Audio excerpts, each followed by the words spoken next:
Hello and welcome to the Last Word on Spurs. We hope you're keeping very, very safe and well. Thank you much for joining us during this international break for yet another Last Word on Spurs special. It's hopefully four familiar faces on the screen here on the Last Word on Spurs. If you're listening to the show for the first time, you can find us on iTunes. We're on Spotify, we're on Audio Boom, we're across a range of different audio platforms. We're, of course, on Twitter at Last Word on Spurs. We're on Facebook and Instagram too. And I'm joined by a man tonight who is giving us a Rod Stewart impression, but slightly under the weather. We've got the brilliant Jason McGovern back with us. Jace, how are you? Lovely to have you here. Yeah, I've been in better form, mate. But enjoying this international break. Two fantastic Gareth goals. Kane equaling the 49 goals. Steven Bergwijn with 2, and just the highlight was Christian Eriksen scoring with that first touch. And what a brilliant human story that is. And it's made up for me missing the cricket, which is a disaster. Well, I mean, Jason, listen, I'm sure everyone will see you guys to the left of your screen as you're doing right now. We'll know exactly where we are with the cricket because there'll be a lot of people keeping you updated in the comments, I'm sure, here. So lovely to have you with us. Thank you so much, as always, the wonderful Jason McGovern. Now, joining us back on the Last One on Spurs. When they were last on, they were in the midst of a January transfer window. It's safe to say I was going to say it's a little bit quieter, but it hasn't really been for these guys. It's still non-stop, and you probably would have seen, again, more content, of course, over the weekend and Friday with regards to the Tottenham Hotspur Supporters Trust and the club. So delighted and lovely to get the brilliant co-chairs back on the Last One on Spurs. First up, we've got the great Martin Cloake back on. Martin, lovely to have you here. How you doing? Good to be here. Lovely to have you. You been well, Martin? Yeah, not too bad. I mean, it's busy as always. So, but yeah, it's all good. So, enjoying the early spring. I would say, is it good busy? But I'm sure we'll come on to that and probably cover that off in the show. We'll soon find that out in terms of the general mood. And also delighted to be welcoming back to the show. I must add, Kat and Martin, they've seen a lot of each other over the past 24, 48, 72 hours. So we've got them back as a duo once again. We've got the brilliant Katrina Law also on the Tottenham Hotspur Supporters Trust board. Kat, how are you? Lovely to have you back with us here. I'm always good when I see your lovely face. Oh, bless her. Isn't she so sweet? Everything in the world is perfect. Oh, I mean, I'm... birthday party yesterday in Hampshire and only got back today. Yeah, the trust never sleeps. So it does. Bad busy, but yeah. We put ourselves up for it, so we'll suck it up. If only people know how we arrange this show. We've got obviously voice clips going in a car. It's all There's no formal document or paperwork here. It's definitely not the Madison Square Gardens just yet. But let's see where we go. First, before we do get going, Martin, Kat, obviously you guys have been on the show numerous times. I think it's maybe worth just, if you'd like to give us a bit of an overview for any new listeners, any new viewers, as to exactly what your role does incorporate on the Tottenham Hotspur Supporters Trust board. Yeah, so we're an independent fan organisation. We're formally constituted. We are a community benefit society regulated by the Financial Conduct Authority. So a lot of acronyms and a lot of important sounding stuff there. Essentially, we're like a union. We're run by fans for fans. And our job is to strengthen the ties between the fan base, the club, and the community that it serves. So that's, in a nutshell, what a trust is. There are, Martin, how many are in the country now? There's over 100, aren't there? Trusts in the country? Yeah, over 100 trusts at clubs all the way through the pyramid. Exactly. We are affiliate members of the Football Supporters Association. So they're our umbrella organisation. So we also work on national issues as well as domestically and locally on issues at Tottenham Hotspur. And we'll tend to run across everything that is considered to be off-field. So anything around governance, anything around kind of match day experience. I know it sounds like marketing speak when you talk about fan touch points, but, transport, ticket pricing, access, security, policing, food and beverage. So the good old chips on their own. Chips on their own. Justice for chips. Justice for chips come back into play again. So can you get me justice for coleslaw? I haven't heard that one. I need some justice for coleslaw. Okay, I'm just going to write that down. Just coleslaw. That's it. Apparently, Jason, all we do is chips. All we do. I've read on Twitter that all we do is talk about chips. So. There you go. That was our fault. Obviously, back in the Love Sport days, remember we campaigned hard for that, Kat. That was brilliant. It was an amazing victory, and I think we have got it listed as a success on the homepage of our website. So there you go. I'll credit you guys actually for that. So yeah, so that's more or less what we do. So what we don't do is get involved in transfers, pick the team, pick the managers, far better qualified. You sound like Jason's favourite people here. Jason's up your street, isn't brilliant. it? Don't talk about football. Don't talk the managers. Exactly. We're a membership organisation. Anybody can join. There is no criteria restrictions. Well, hopefully you'd be a Spurs fan, or it'd be a little bit weird. But apart from that, no membership criteria. We have a free strand of membership, associate membership, so you can join for nothing. Or if you want to get more involved and you want to get involved in voting and elections and all that kind of stuff, then our adult membership is £10 a year for full adults, and it's £5 a year for seniors and totally free for juniors. Globally, we represent about 27,000 members. So that's the trust in the whistle stop talk. Amazing. Thank you so much. Listen, we have got a packed show, so we will get straight into it. So really, there's been a lot happening over the course of the last week, I'd say couple of months with Spurs in terms of season ticket renewals. I know that's obviously a high topic on the agenda of the trust. I know many will be tuning into the show to find out where exactly we are with that. So, Spurs had previously announced that they would be freezing the season ticket prices for next season with a deadline for renewals of April the 29th, which is almost a month before the Premier League season actually ends. So at the moment, there is some uncertainty over the current manager's future, Antonio Conte, as well as the current financial difficulties that many people are facing in the UK, as obviously we know over here in terms of the rising cost. And I know some supporters claim that really it's a cynical way of getting the fans' money in as soon as possible when we still don't really know what competition the club will be planning in terms of Europe, if any competition at all whatsoever. So obviously the Supporters Trust, in combination with two other Spurs fan groups, and that's being the Paralleloid Whites and the Spurs Ability, asked that the club consider pushing that date back of the deadline. However, the trust did exclusively reveal on Friday that the club was sticking with its original decision, and part of that THST statement, which obviously you guys were a part of, said that you believe the club's decision to reject calls to push the season ticket renewal date back had not presented the club in a good light. So, keen to really ask you, are you surprised or are you shocked by the fact that the club are sticking by their guns, given the current relationship between, I would say, supporters and the board right now? I'm going to come on to that in a minute. I'm going to rewind back as to what we lobbied for and why, because I think that might be helpful for some context. Yep. So we did lobby for a price freeze, and we're pleased that they delivered that. So that was good. For a bit of background, many other Premier League clubs are increasing their prices for next season on the back of COVID and on the back of their increasing operational costs. However, we do need to keep it in context that our season ticket prices have sharply increased over the last 4 to 5 years to become amongst the most expensive in the whole of Europe. So a rise in this current financial climate would have been pretty unpalatable, to be honest. Traditionally, renewal deadlines at Tottenham have been in May, so post-season end. And again, other clubs in the Premier League, some have later deadlines, so June and July. Some have earlier deadlines, so even some have deadlines in March. But lots of those with earlier or equivalent deadlines to an end of April will offer what they call an early bird discount. So there'll be some incentive to renew early, which I think makes it an awful lot more palatable. And let's be honest, the price of season tickets at places like Burnley are probably a third or a half of what we're paying. So there's a much greater outlay at Tottenham. So it becomes really imperative that fans are given time to plan. And fans weren't expecting an April renewal. So on a purely financial footing, it's caused a lot of anxiety to a lot of people. Now, there's also the argument that fans want to know what competitions we're going to be playing in next season before they renew. And it's true that we don't have cup vouchers in our season ticket packs at Tottenham, but we do have something called gold membership, which means that you've basically signed up to agree to attend every home cup game blind without knowing who the draw is going to be against, and they'll automatically take your money out. So it does kind of matter which competitions that you're playing in.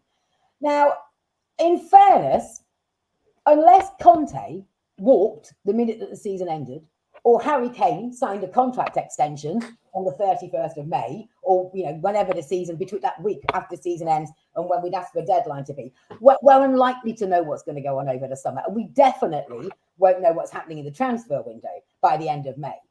So for us, it was less about wanting to know what was going on with the manager and the squad before renewing, but more about respecting that people had bought a seasonal product last spring and then were being asked to buy another one before that one had ended. And they weren't given sufficient notice. We also, in all of our discussions with the club, can't see any valid reason why the club needs the money before the end of April. They've not given us a straight answer on that. So ourselves, along with the Proud Lilywhites and Spurs Ability, who were the 3 recognised fan groups at Tottenham, had asked if they'd consider accepting a deposit for the 29th of April with full payment by the 31st of May, which they rejected. So that's the history on that. Now, you asked me if we were shocked or if we were surprised that they stuck to their guns. Probably won't surprise you when I say no. Sadly, we're extremely used to the club's board making decisions in their own interests with little or zero consultation in advance, and ignoring and dismissing appeals for reconsideration. They're very thick-skinned and they're incredibly stubborn. So they've, out of hand, they have rejected an appeal from all 3 of their recognised fan groups. So this isn't about the trust having no influence. This is about all of their fan groups asking for a reconsideration in that deadline and rejecting that. I think that this illustrates how important it is then that fan influence and the fan voice is genuinely embedded in the decision-making process at Spurs. So decisions such as this should be discussed at supervisory or shadow board level, which is what's been recommended under Tracy Crouch's fan-led review recommendations. And we, as a trust, need to ensure that that new body really does have teeth and really does have the power to push back on decisions that are damaging and detrimental to the fan base. So, for now, on the topic of renewals, all we can say is that any fan who is in genuine financial difficulty and is really going to struggle to pay their season ticket in full by the 29th of April, or for whatever reason won't qualify for the finance scheme, V12 finance scheme, where you can apply essentially for credit and pay for over 10 equal payments. If you're not going to qualify for that because you're currently not working or you're freelancing or there's an issue with your credit score, then we would recommend contacting the ticket office, ticket.office@tottenhamhotspur.com, and asking them for a one-to-one consultation and seeing what they'll negotiate with you on a case-by-case basis. So that's as far as we've managed to get. We're extremely disappointed that they weren't more accommodating, given the cost of living crisis and the exceptional times that everyone's in, and also given the fact that we genuinely cannot see any reason why they need this money by the end of April. Just wonder, Jace, do you have a view on this? I know we haven't really had a chance to discuss it in lots of detail because of the nature of the games. We've had so many in such a short space of time. Well, I think Kat's right. We're not surprised by the club's stance at all. We knew that they'd find, people. They'll use every plausible thing that people need to move seats. So we need lots more time because the stadium's bigger. Next season starts earlier. So we need to have the season ticket renewal date that a little bit earlier. Nothing surprises you at all. And there are times you think, what is it that the club don't have on the board that understands the modern society we live in and the modern way supporters think. It's like they're so far removed from the issues that supporters have with it. And it is, we are paying. I mean, when Kat says the dearest prices in Europe, I shouldn't think there's too many countries in the world dearer than our price, let alone in Europe. And there's got to be a little bit more of a feeling from the club to understand that. And with other prices, which are obviously beyond the club's control, but when energy prices are going up and fuel prices are going up, there comes a stage where people are stretched. And just some recognition from the club, as you say, be it an early bird discount, be it pay a deposit now and the rest, anything like that to help. And yet they shut that down and it's just, no, give us your money as soon as possible. And it's you're right, it's not a good feeling for the club at all. Can I ask you guys, I mean, we've had a couple of questions on it. I mean, Jay, one of the questions we had in this week, he says, how is the relationship been with the club since you asked the entire board to resign? But I mean, I think I want to just caveat that and just say on this, rather than going into that again, more a case of just finding out where is the relationship right now on the back of the fact that they're sticking with their decision. Does that ultimately change the relationship at all whatsoever, or is it the same as what it was before? And if you can update us where it was before, that'd be great. I'll start and then Martin, by all means, jump in. I mean, I think it's always been kind of multifaceted, if that's the right explanation, a relationship. It operates on multi-levels. It's very layered. So we have a relationship with the executive board that, in fairness, hasn't been great since the ESL. And I'm going to stick to our guns here. We're the wronged party. You know, we as fans had our club board decide to try and take our club into the ESL and effectively destroy the entire football pyramid in this country. So, you know, there you go. So there is definitely some, let's say, legacy issues around that, and being honest with you. The relationships that we have with heads of department are really, really good. So there's an awful lot of good staff and good people that work at Tottenham, and they very much do try their best to do the best for fans as well. So in the ticketing department, in their membership department, in their safety and security departments, in their catering departments, these are all really good people. And we have very strong relationships with them and with the supporter liaison officer on a day-to-day basis.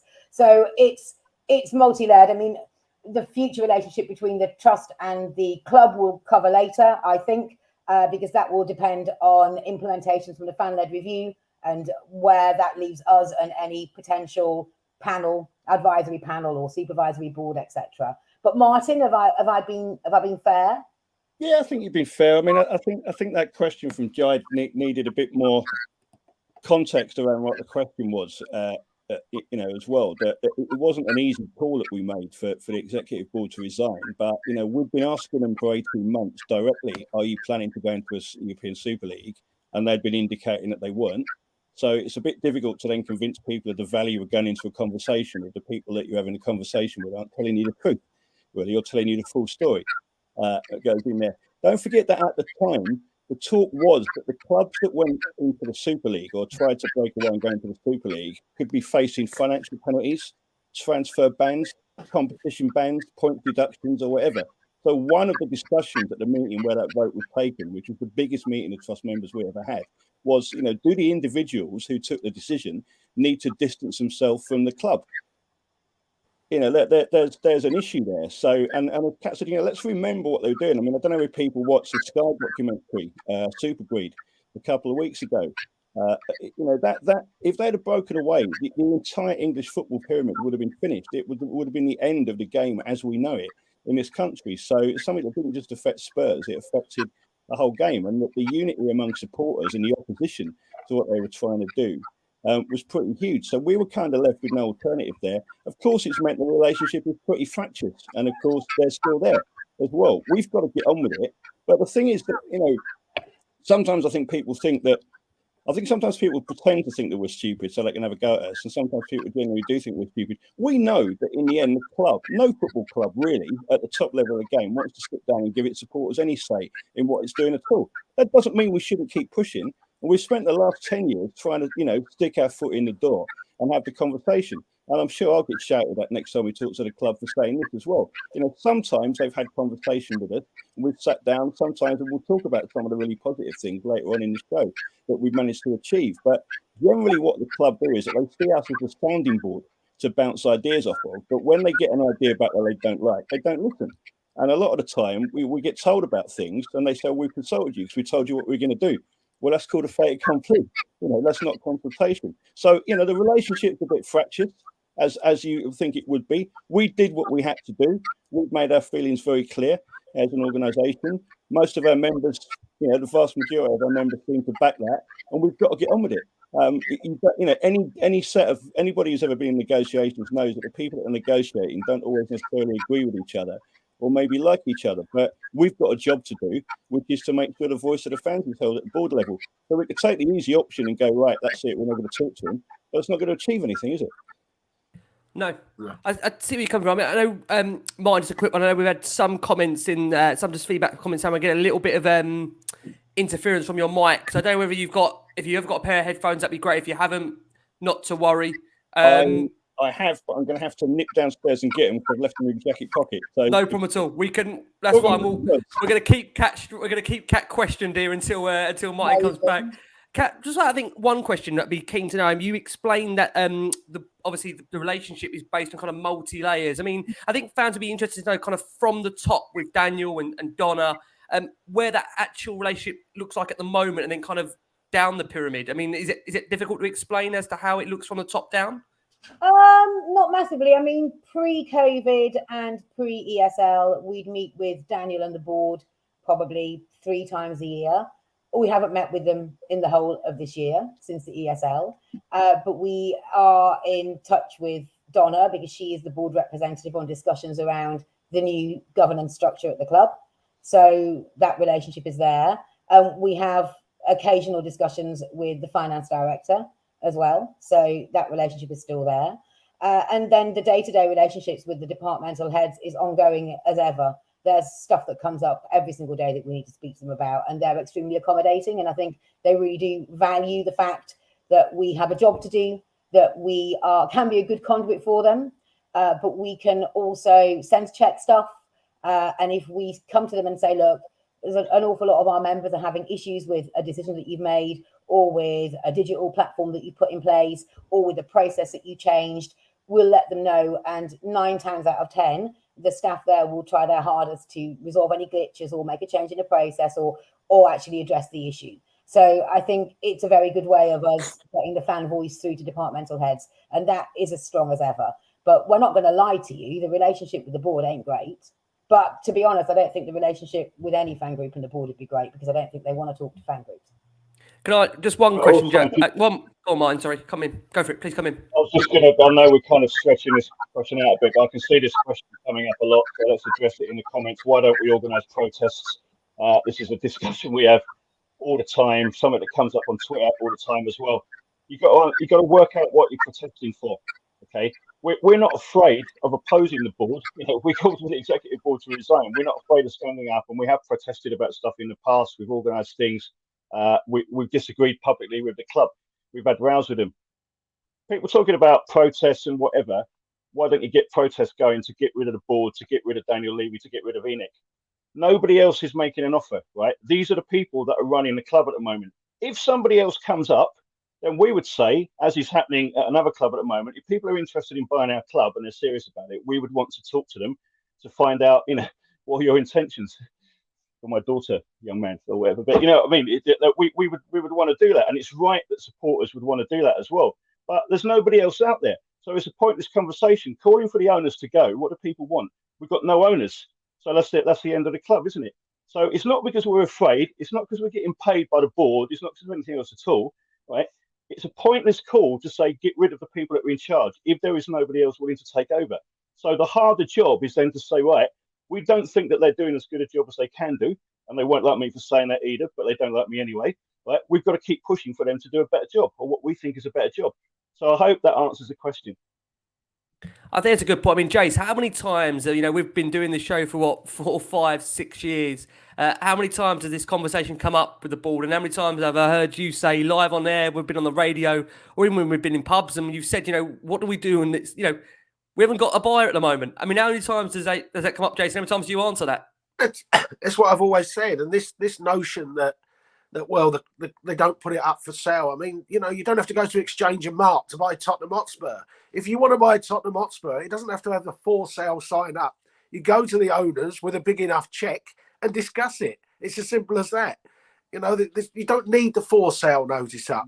So when there's a big enough interest, and when somebody comes up with the money, and I've always said it, just to say Enoch out, none of us are happy with the way the club is being, or very few of us are happy with the way the club's being run. But when you just say Enoch out or Levy out, so do we get Mike Ashley in? Do we now get a Russian owner in? It's not just as simple as Enoch out, because you can have an incredibly a buyer that would be even worse than them in the long run. So I always understand the frustrations, but it's not a simple case of Enoch out. And like I say, none of us are too happy with the way they're running it, but you've got to use some little bit of common sense in it. They'll sell the club when they get an offer that matches their valuation. And until that time, we have to put up with it. There's a bit of rewriting of history going on as well, because I've seen people saying, well, we got rid of Sugar by shouting at him. Okay. Sugar went because Enoch bought the club off him. They made him an offer. Exactly. Right? And he made a lot of money. When he moans about how it's the worst decision he ever made, he doesn't ever mention how much money he made out of Spurs and out of being, on the board of what was then the first division club reps when they were negotiating the Premier League and getting Sky involved as well. So Alan Sugar didn't do too badly out of it. I don't think Alan Sugar particularly cares if people shout at him and don't like him. any more than I think that this board particularly cares either. But also, people with football supporters, and we want to be behind our club. We want to back our club. I don't believe that the majority of our fans, and certainly not the majority of our members, from what we've been told, want to be in a state of constant war where they're having to go at their club all the time. And it doesn't mean that they're going to agree with everything that they do. But, we've got to take that side of it on board as well. And that's just being honest about what the feeling is out there. It's easy to talk on social media and say everyone's ready to do a protest and this, that, and the other. And if people want to do that, then fine, go out and organise and do that. But it's got to be something that has got a purpose, and it's got to be something that's got the backing of a lot of people. These things aren't not happening because we're not saying it. And I know you've been accused as a show, you should be backing protests or whatever. Absolutely, as well. yeah. And it's funny, isn't it, that everybody's to blame. Maybe it's because there aren't enough people that want to do that. And again, people out there, I'm sure there's some people out there who are going to be shouting at the screens and going, we want to go out there. If you want to go out there and protest and do it peacefully and make a point, nobody is stopping you from doing that. Nobody at all. Okay, but let's not rewrite history as well, though, because I was involved with the Independent Supporters Association, which is one of the forerunners of the trust. A number of fan groups got together to form the trust in 2001. And I was involved. I was outside the High Court when Alan Sugar took Terry Venables to court. Right? And we were protesting. I was one of the people holding up the letters in the Paxton Road stand, the Venables in, Sugar out protest that people can remember as well. So I remember what happened, and I remember why Sugar went. And it's not the way a lot of people are saying it at the moment. So let's not rewrite history.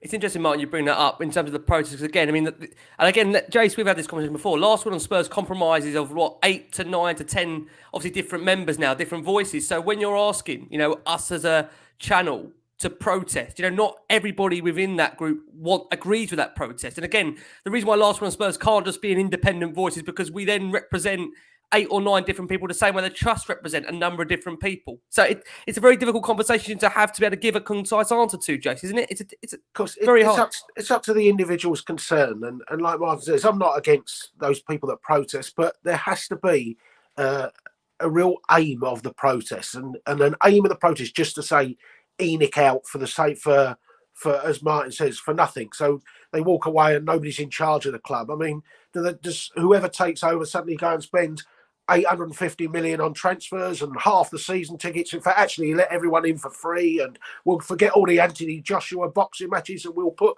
statues up with a double side. I mean, it just doesn't work that way, does it?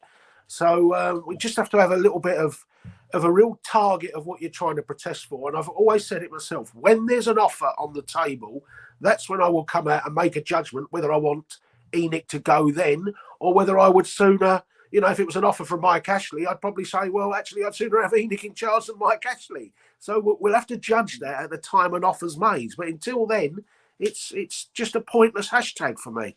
Yeah, I know Kat's keen to come in. We get, I think all of us will get a bit of. Oh no, okay, fine. We are getting some interference on mic, so we're just going to unmute and mute when we do come in. What I'm going to do, Jason, I'm just going to pass the show over to you just to ask Martin the next question before I was going to say we're still only on question 1. Well, you did say these shows are getting too I've long. got to renew the season ticket in a minute. The answers to the rest of the questions are sorry, yes, no, maybe, and 6:30. Okay, that's fine. One word answers. Go on, Jace. Over to you. We are going to speed through. I'm sure, guys. Don't worry. We'll crab it all in somehow. Over to you, Jace. Now, the trust published its conversation with the club, and Tottenham have since responded on the club's website, and they've put on there a statement. We shall always be ambitious for this club and shall continue to rebuild during the summer. Do you feel this summer more than ever they really need to stick to that line and try and win back some supporter trust?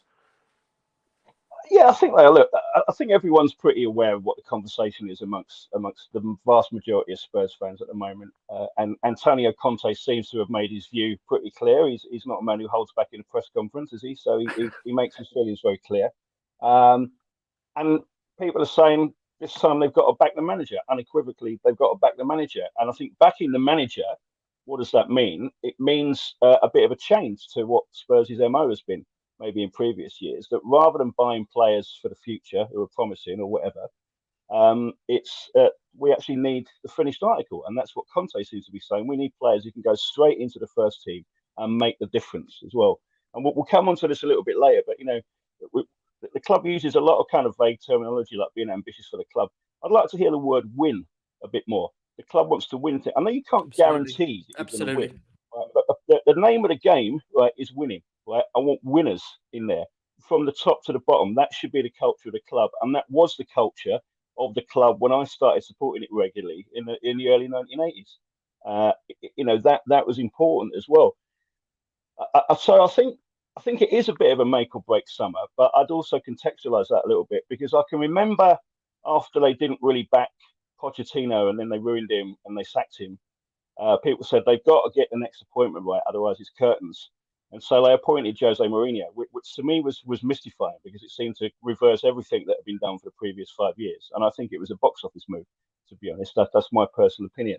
And people said, right, well, that's it. They've now appointed Jose Mourinho. So, if they don't get this right, they're finished. Well, they didn't get that right, but they weren't finished. And they said, well, we've definitely got to get the next appointment right. So they appointed Nuno, and they didn't get that right, but they weren't finished because they appointed Conte. So, there may be a bit of a theme developing here as well. I don't know.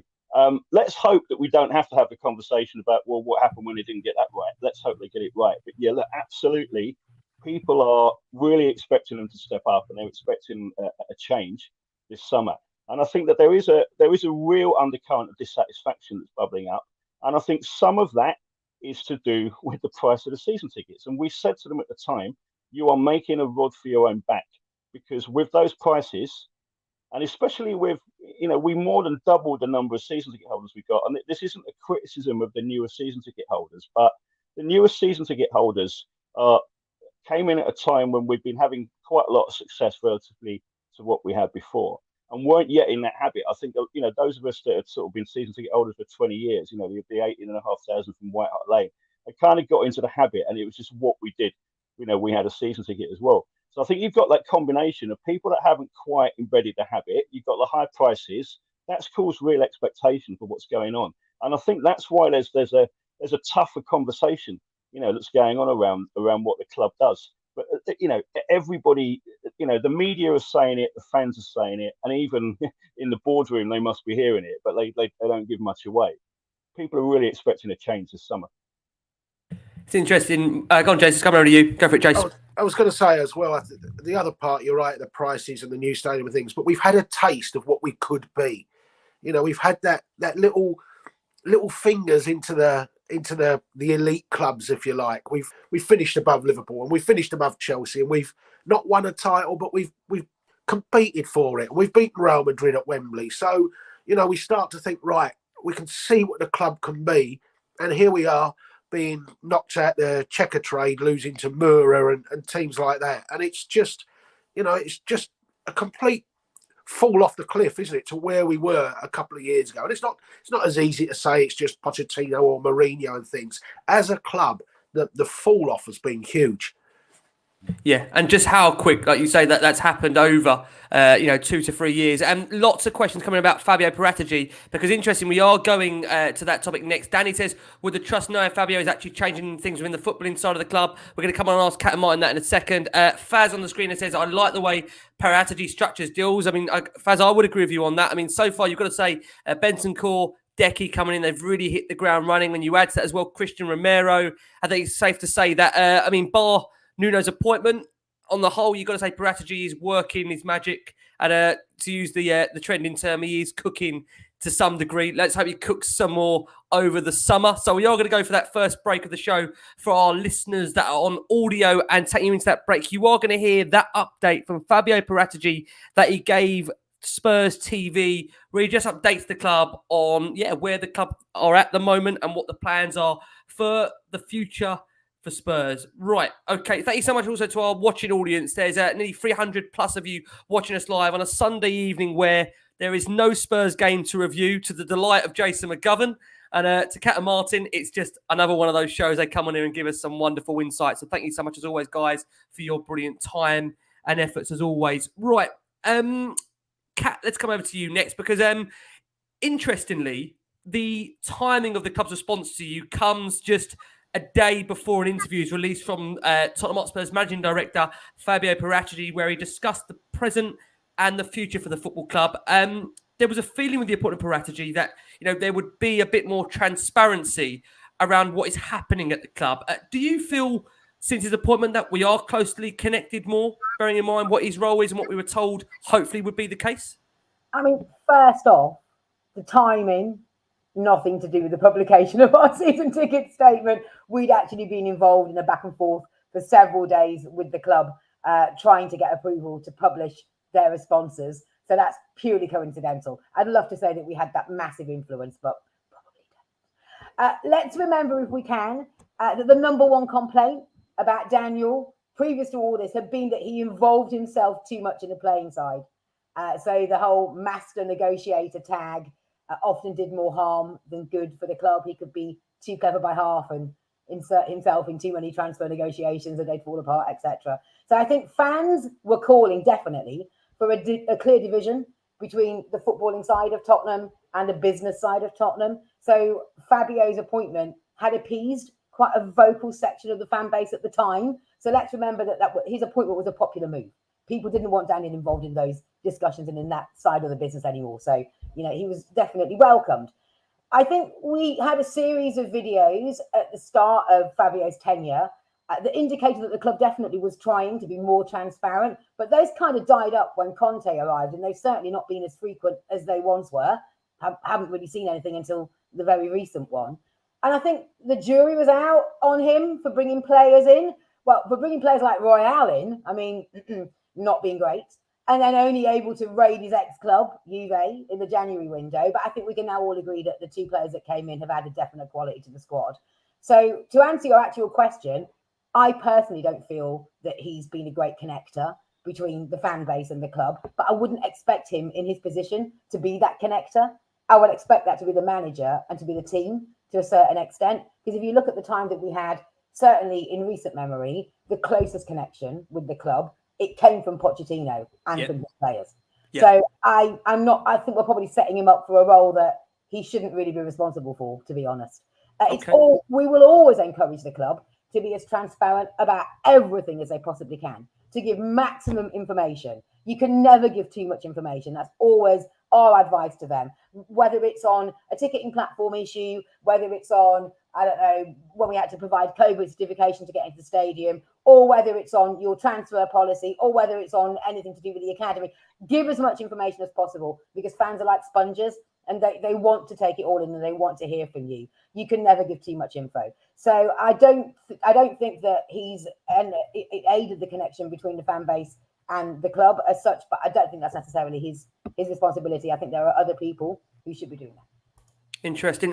Jace, coming over to you, just want to get your views on Paratici so far. I mean, I think it's fair to say in the transfer market, it's been a bit hit and miss. Obviously, two managers hired so far. One, I think, just if we're being really honest about it, completely out of his depth. The other one, listen, Conte, I think we can all agree the man is class, and I think we'd all like to see him stay and hopefully, commit to the club, which we're going to come on to shortly. Do you have a view on Paratici so far? What are we... 6 months down the line? 7 months down the line now? Some good, some bad, Rick. There seemed to be a reliance early doors on going to Serie A, but of course that's the league he knows. And our feeling was we wanted Premier League tried and tested. And yet the two new boys that came in January obviously weren't Premier League tried and tested, and they've slotted in straight away. So, he's partly recovered there. I think, to go back to your original question on that, I think the director of football can have a link to supporters if they understand the culture of the club as such. So where you see somebody like Ajax is a prime example, isn't it? Where the people in charge are people that have played there and come through there. You see that at Bayern Munich where Rummenigge, I think now, is the big decision maker. But somebody that understands the demands of the club, understands how the supporters relate. So, if you put Ledley in a position, I'm sure Ledley would, and I'm not saying Ledley would be the right person for it, but a Ledley type figure, a Glenn Hoddle type figure that really understands the club, be it Michael Dawson or someone that understands how the supporters feel, understands how the supporters react to certain situations, then you can get that. But I don't think Paratici was ever going to be that. And I think, he's come in, we talk about we want a winning mentality and things like that in the club, and he's come from a club with a winning mentality. Juventus don't start the season looking to finish in the top four. They want to win, and that's what Martin's getting at. You know, it shouldn't be ambitions to be this. It should be ambition to win. And maybe Paratici in time will do that. But we're not the most patient crowd because we've been waiting, was it nearly 60 years for a league title and 30 years for an FA Cup? And we're thinking, do you know what, how much patience do you want people to have? Jason, stick with you because I've got. I know you are next on the list to give Martin a question, so we'll just part that over to you. Feel free just to go to the structure of the question rather than the comments because of time. So yeah, feel free if you just want to read out to Martin. Yeah, I mean, you know, Martin, we're talking about we want to win, and we're having that thing you've just said yourself. You know, the transfer market back in Conte is win now, but you hear Paratici talking about the long-term future, rebuild the team, competitive in the long term. We don't talk about short-term targets, but long-term targets. So is he really telling us what the club's direction is right now and what their true ambitions are? And therefore, how does that align with supporters' demands? I think it's one of those kind of read into it what you want to read into it statements, isn't it? And maybe deliberately designed like that. I mean, I didn't particularly take out of it that after sort of listening to that and reading that I knew what the club's direction was right now. And I think I mentioned this earlier. There's a lot of talk in there about being competitive in the long term.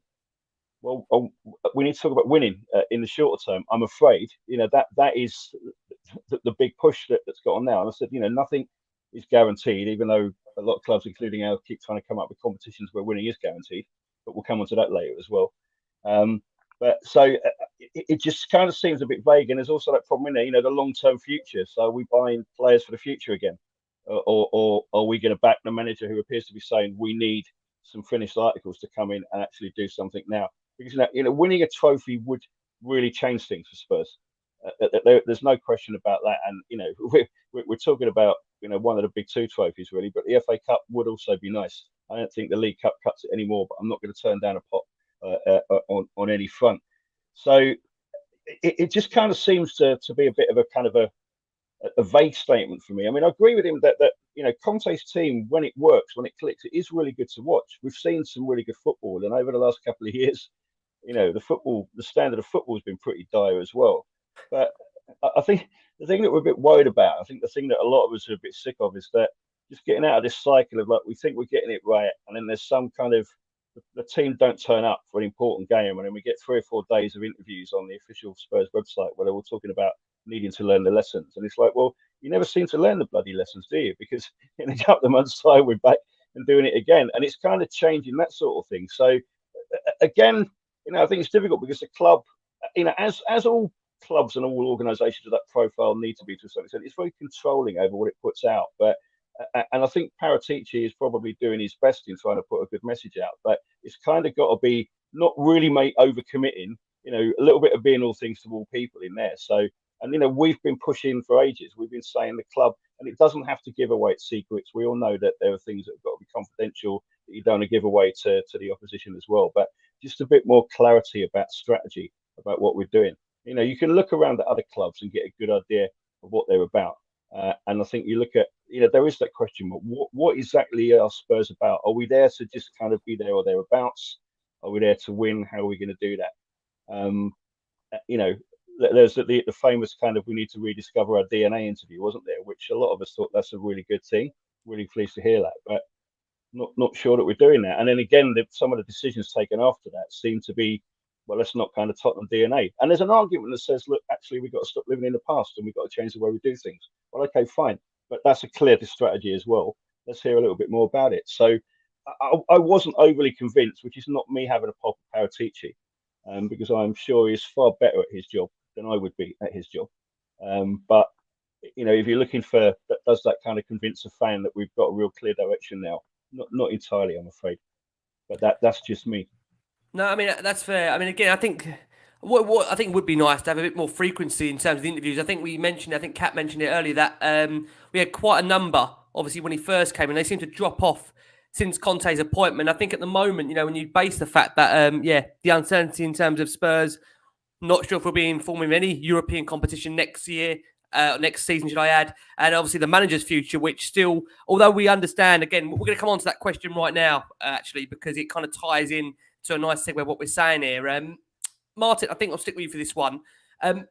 Fabio was asked about his role and his work technically not being on pause for the summer, in which you replied, the first thing that he has to do is be focused on and really, the structure of his job, the scouting, speaking with the staff and Antonio every day about what we can do to improve the team. He says it's not just about the players, but also staff, maybe the best pitches, the best infrastructure, all we want to hear about winning, of course. But we continue to work in this way in the direction of the club. I just wondered, do you feel, Mine, given the nature that when we reach the summer, Conte will just have under 12 months left on his contract? And granted, from what we understand, there is that option to extend it by a further year. Do you feel as a fan that there will be a need for a further commitment for both parties to feel more of a certainty of a long-term future of the manager going into next season?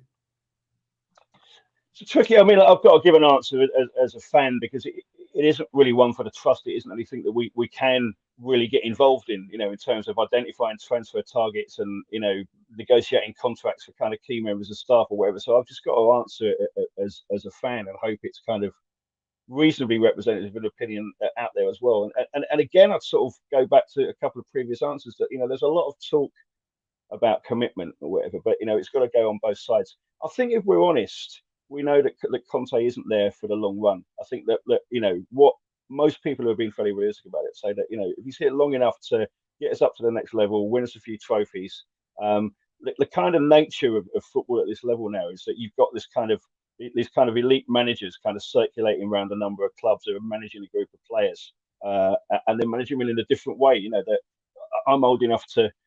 Managers used to be people who coached and they got more out of a group of players than maybe they were there. So there's people like, Brian Clough or, our own great Keith Birkinshaw, who had some very, very good players, but blended a combination of players together and made the sum greater than the parts, if you like. So there is that nervousness. And I think there's a nervousness because Conte is very kind of emotional in his interviews as well. And I don't think people would be surprised if there was some kind of blow up as well, knowing what we know about the club. But we hope that he can move us on to the next level. They could say we could have an announcement, in the middle of summer or at the start of next season, that he's signed an extension to his contract. But then, if something goes wrong on one side or the other, he could either walk or the board could sack him. So, all that really makes a difference on is how much compensation you get paid. Really, it's not necessarily a sign that the commitment's there or things are going to work. But it's a tricky one because I said, we can only pass opinions as fans on that. And we'd never seek to get involved in, let's sit down, involve a supporter rep in writing a contract for a manager or is signing a player. That would be nonsense as well. And that's not something we'd ever push for. Although we're often accused of pushing for that. Okay, fair. I mean, Jace, just to get your views on that. I mean, Kat, also you're more than welcome to jump in if you want, but Jace, do you have a view on Conte and that contract? I know it comes up far too often on Arsenal and Spurs, probably for your liking, but I only asked the question because we've got the guys on here from the trust, and come the summer, it will be under 12 months. Does that suit anybody, any party, really, when you're buying players for a manager you're not sure is going to be here long term? Or what is long term these days? But that's the thing. What is long term? I mean, Nuno was there for, 2 years and was gone 12 weeks later. So, the fact that Conte would have a big contract, I don't think it makes a difference to whether Tottenham would sack him, and I don't think it makes a difference to how quickly he'd walk away if he doesn't get what he wants. So, yes, a longer-term contract would be nice, and you can tell a player, well, you'll be here for 3 years because, I want to go and play for Antonio Conte for 3 or 4 years. But, let's be honest, it doesn't work that way, does it? Football and... success on the pitch will determine how long Conte's there. And if we fall off and continue to fall off, he won't tolerate it. And if we do well, then the club will stick with him and he'd be happy to sign a contract. So I try not to get, like I said, I've almost stopped listening to Conte in that respect because he talks about the club being up and down on the pitch, but he's up and down himself all over the place. So let's just, hopefully he's there next year, but it's up to the board to really show him that they want him to be there. I think that's the key. Yeah, Chris Cannon, one of our own, back on the show next week. Delighted to have Chris back with us next week. Chris says 14 years without a domestic trophy. Bless Chris, trophies. If Conte doesn't work out, where do we go next? Poch, Jose, Conte, then what? I don't want to think about that. Does anyone want to think about that? It just... That might be vodka in there by the time Kat's read and listen to that question. Because I'm not sure where we want to think about where we go after Conte, really. When you look at the club in terms of who they've hired, it is flabbergasting, I think, when you look at who the club have had over the last 4 to 5 years in there. You know, Poch, Jose, Conte. You know, if these guys can't win a trophy, where do we go from here? Does anybody have a view on where we go from here? Or should we not be thinking about that? Is it? Should we not be doing it to ourselves, Martin? Well, the only thing I've always said, Rick, isn't it?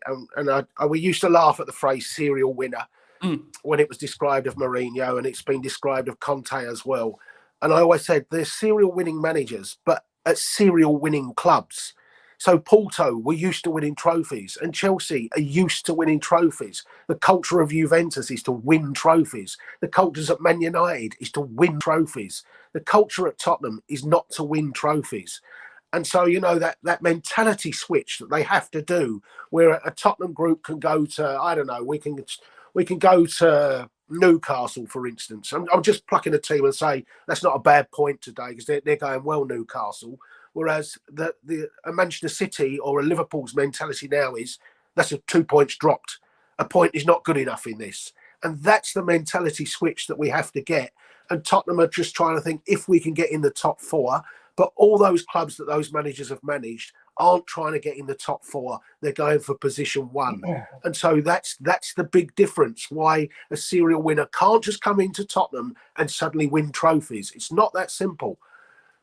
This is the problem, isn't it? We've said this before, Conte, and how many times have we said this in the last one Spurs group we have? Conte is a win-now manager, whereas you feel Tottenham are set up to win, and I hate to say this, I know supporters won't like this, they're set up to win in 5 years' time. Does that make sense? That's how I feel with Tottenham. The truest thing Conte's ever said that I've heard him say was when he was Chelsea manager, and he said the difference is Chelsea aim to win trophies and Tottenham hope to win trophies.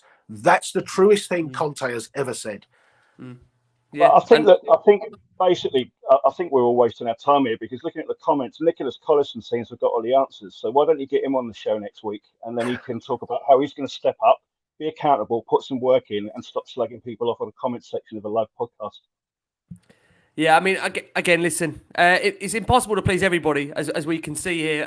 What I am keen to do is to come around to you, Kat, before we touch upon in greater detail that fan-led review, or as Martin says there, let's see, having a fan on the ball, will that change anything massively? It's worth mentioning that, you held your own annual general meeting virtually by Zoom on the evening of Wednesday, the 16th of February. That AGM is a massively important meeting for the Trust, which I know you'll probably go into a bit more detail, Kat. There was obviously outgoing board members. Obviously, Pete Hain had him on the show before. Love Pete. Kevin Fitzgerald were thanked for their contribution and dedication over many years of service. And then after the AGM, the THST board comprised of Anthula, who we've known before. We've got Adam Bailey, Martin Behaga. I hope I pronounced that right, Martin. If I haven't done, I'm really sorry. Stephen Cavalier, Martin Cloake, of course, here. Henry Ellis, Michael Green, Kat, Rachel Martin, Kunal Shah, Simon Sullivan, Rob White. I mean, is there anything you want to add or comment in terms of that AGM, Kat? Sure. So the AGM isn't just an important meeting for us. It's a constitutional necessity. As I explained at the top of the show, we're a formally constituted community benefit society that's fully regulated by the Financial Conduct Authority. So the AGM is a formal meeting where the chairs, so myself and Martin, will present a report of the year. Our treasurer, so Adam Bailey, will present the annual accounts. A third of our board either step down or stand for re-election, and where members can stand for election to the board. So you're right, we had 2 outgoing board members, Pete Hain and Kev Fitzgerald, who've been on the board for 5 and 7 years respectively. They'd contributed an awful lot to the fan movement and to the Trust at Tottenham. Everything that we do is voluntary. We're not remunerated in any way, and we do this alongside, most of us alongside full-time jobs. So we're delighted that we have 3 new board directors who joined us at the AGM. So you correctly mentioned we have Henry Ellis, who's a qualified accountant. He's going to be working more on the financial and property side of the club's dealings. So he'll be interrogating that side of it for us in detail with Michael Green. He's joining our ticketing working group. Ticketing is probably our biggest area of work, so we need some more hands on that. So that's great that Henry's coming on board to get involved more with ticketing. And he's also in his 20s. So he represents a younger demographic for us as well, which is extremely welcome. Simon Sullivan is our second newbie joining the board. His day job is in insurance, in risks and claims management. So he's going to be working with the lovely Rachel on the catering front, contributing to the Trust's own monthly podcast, and he's also joined the ticketing working group. And then we also welcome Kunal Shah, who is a healthcare policy advisor. And Kunal's joined to help our work on anti-discrimination, on governance, on policy, and on strategy. So all three have already made substantial contributions to the board, and they bring a fresh perspective. And it's really great, it's very welcome to have an injection of energy. And I think both myself and Martin feel that as an organisation, we're in a really strong place now with those 12 board members, those 12 board directors. So just also for the benefit of people in the comments, I would like to stress that anyone can stand for election each February, providing they're in full or life membership of the Trust, which we've already established is a tenner a year. So it's not a vast amount of money, and that's to help us function as a voluntary organisation, a not-for-profit organisation. It's totally democratic.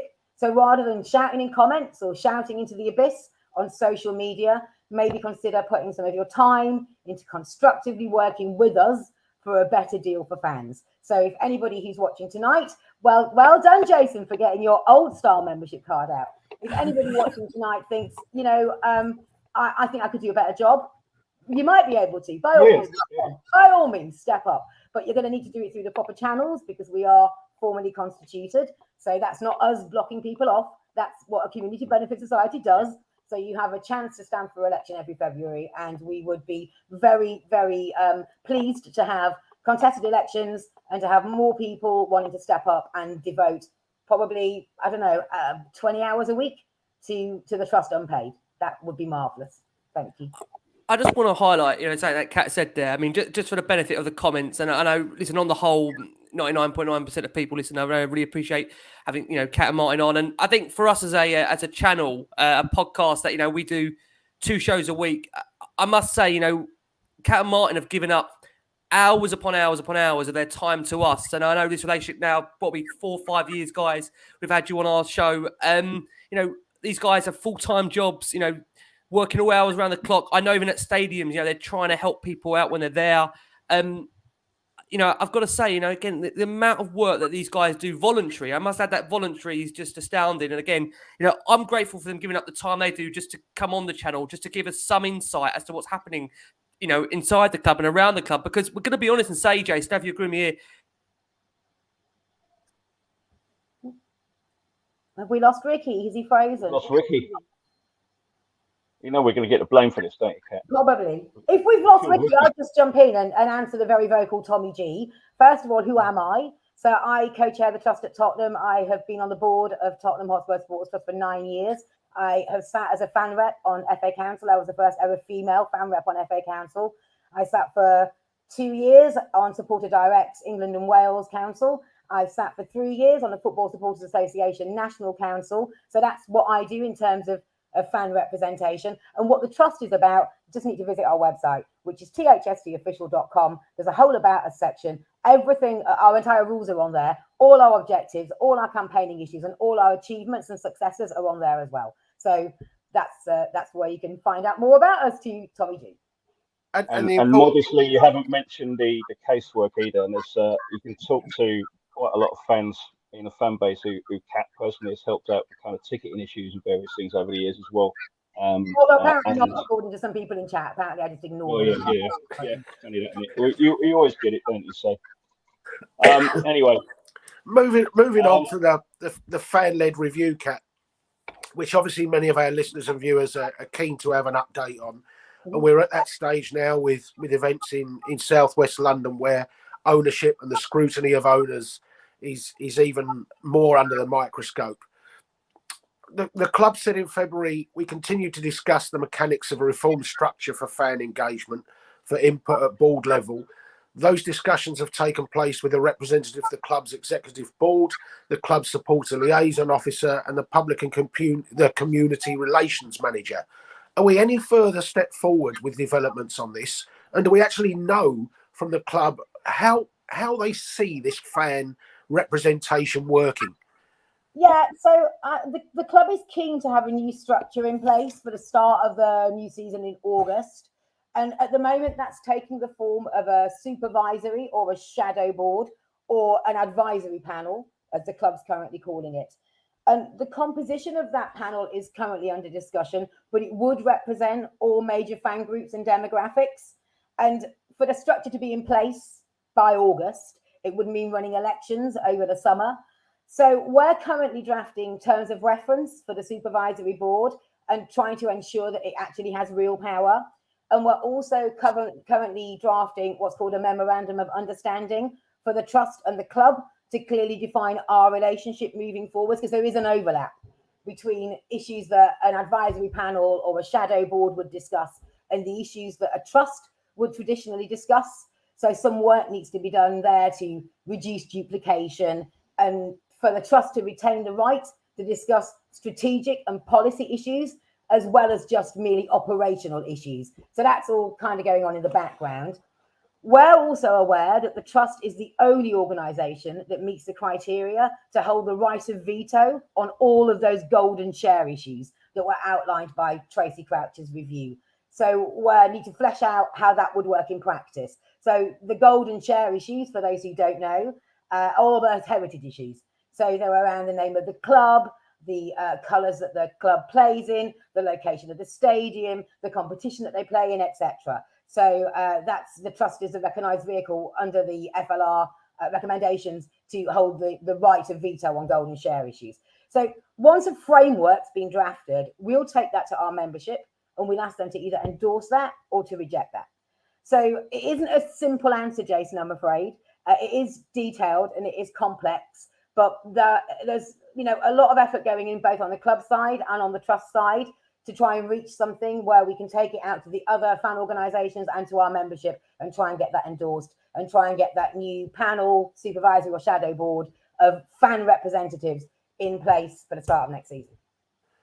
Hopefully when Ricky was away, he didn't see the comments say where we said how we were replacing Ricky on the last word on Spurs board. So and the popularity that got. Oh, wait, that's shut up. I've just noticed I've come back and we've lost 500 listeners. Oh, what's happened here?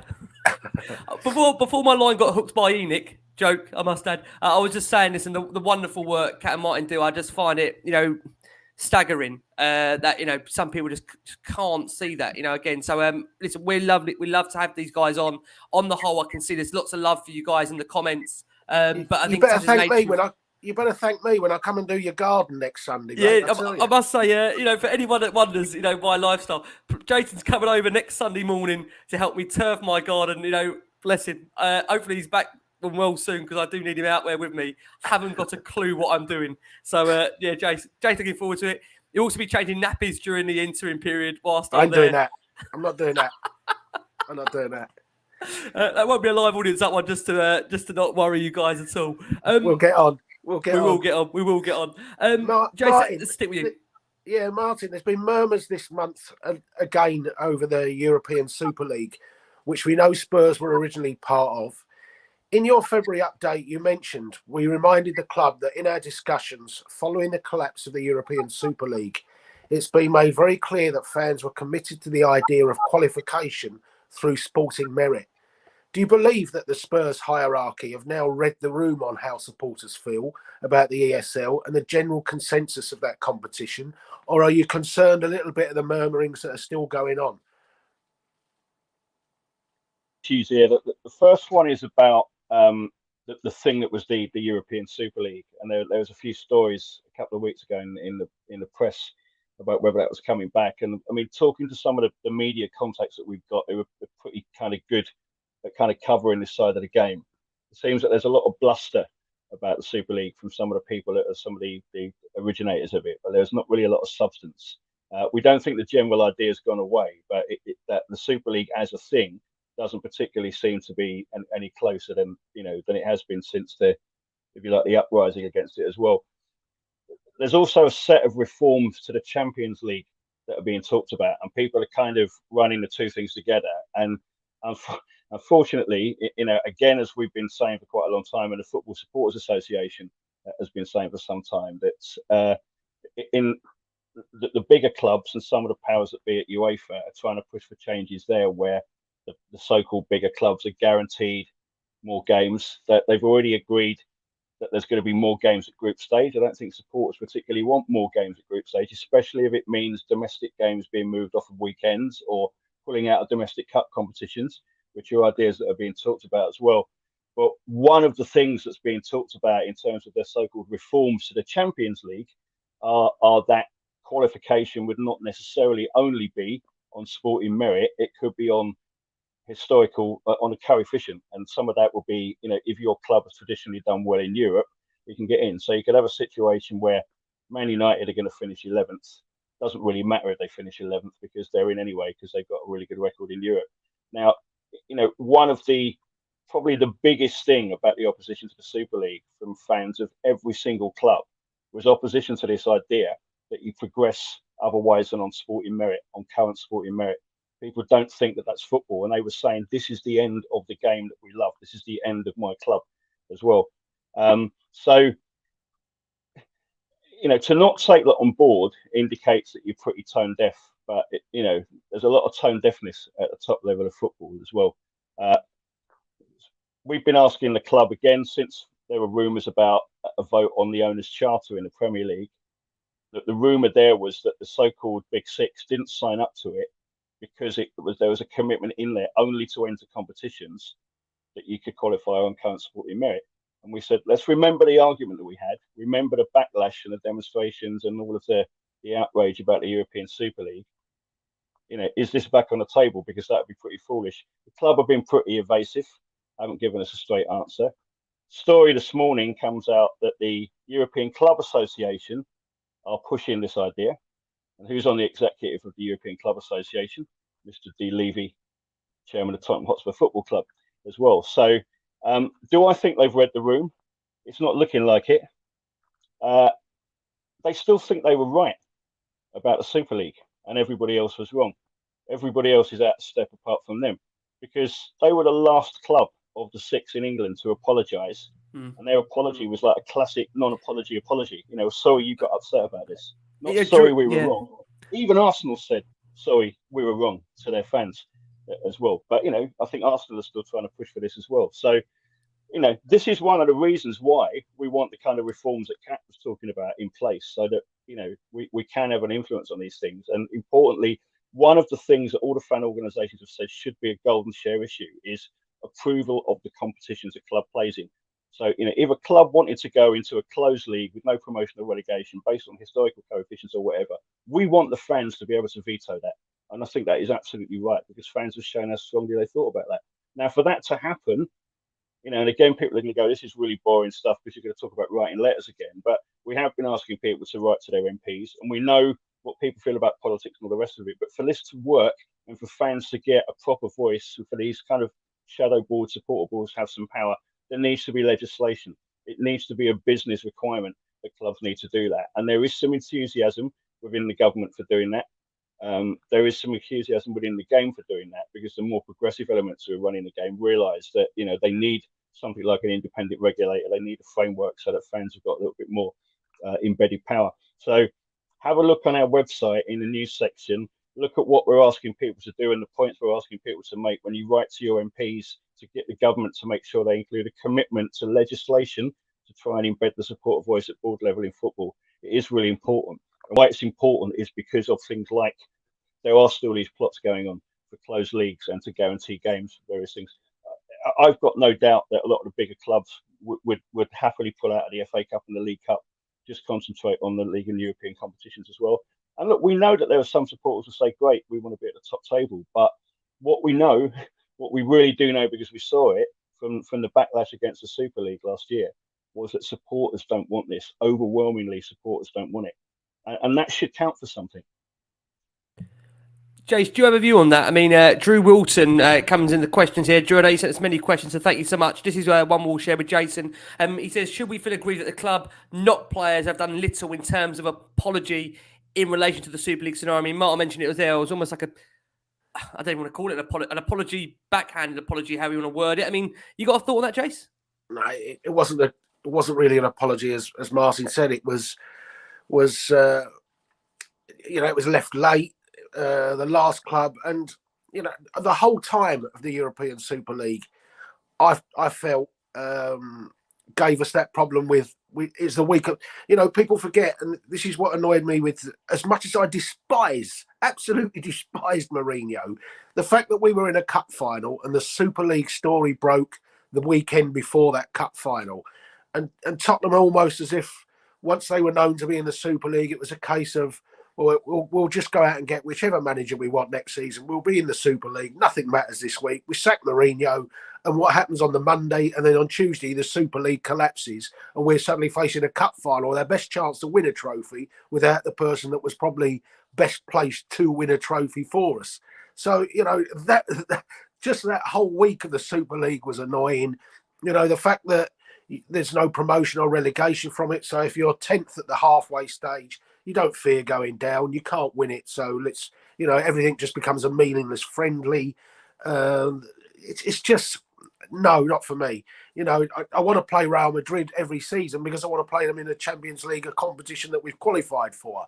I don't want to play them every season as a league game. And you know what? I do want to play Southampton. I do want to play, as mad as it is, I do want to play Burnley and see the different nuances in the game. That's part of football.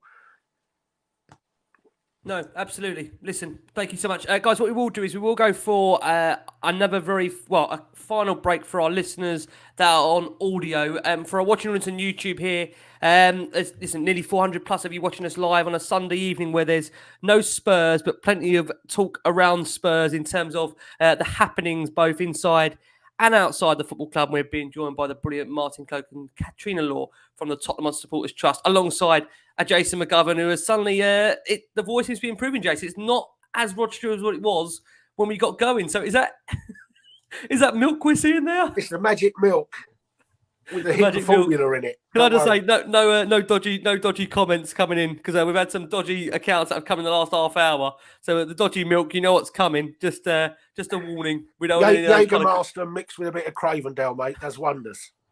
There we go. You've been getting the recipe from Jason. There you go. Brilliant. Right. I think next we're going to turn to, it is ticketing time, which means we're going to hand back towards Kat. So, Kat, coming over to you. As you referenced in your January newsletter, the government has now removed Plan B COVID restrictions. So the club have opted to revert to the original operational parameters for both the ticket exchange and ticket share platforms. Now, we know THST had lobbied for an enhanced service during COVID, which had included text opening a minimum of 48 hours ahead of every game, TEX, just for reference, and both exchange and share opening to one Hotspur members as well as season ticket holders.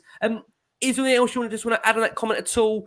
Purely on the basis that, we always get questions on ticketing, and it does seem to be a real dominative topic at the moment.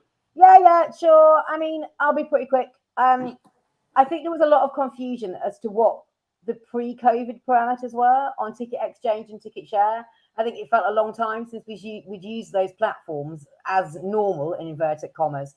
So we spent an awful lot of January and February explaining to people what that actually meant. So there's actually a breakdown in our last newsletter, which explains the operational parameters now for ticket exchange, or TEX as it's called, and share. I think the issue with ticket exchange only opening on a sellout or at the club's discretion is that there are a lot of season ticket holders who can't make every league match owing to games being constantly moved for broadcast or cancelled for COVID, and they have other commitments. So they rely on ticket exchange to try and recoup some of their outlay. And ticket exchange has actually been opening recently because those games have sold out or near enough sold out. But the uncertainty around whether or not it is going to open and whether or not season ticket holders will have the opportunity to move their tickets on through that platform is not welcome, to be honest. And it also denies One Hotspur members a further route to getting tickets. So if you're a OHM or One Hotspur member and you've missed... We've lost Kat. It's one of those nights. We will try and get Kat back, so don't panic. Let's... Right, I tell you, we have got some questions on ticketing, Martin. If you don't mind, if we're going to try and we'll rattle through some of these. It came on our Twitter thread. So this is one from Chris at Spurs CC. We're going to try and get Kat back in a second. This is from Chris, who says, "Can the THST find out from the club how many reports of reselling are made to them How much reports of reselling are made to them each year, and how many times have they taken action, and what type? This comes into terms of deducting points, removal of the season tickets as per the club guidance. Do you have a view on that, or is it hard to give a particular answer to that question, Martin, before we come back over to Kat? It's a kind of constructive discussion we've been having with them, because they do take action against people if they break the ticket in T&Ts, and we know it's something that winds a lot of fans up, and understandably so.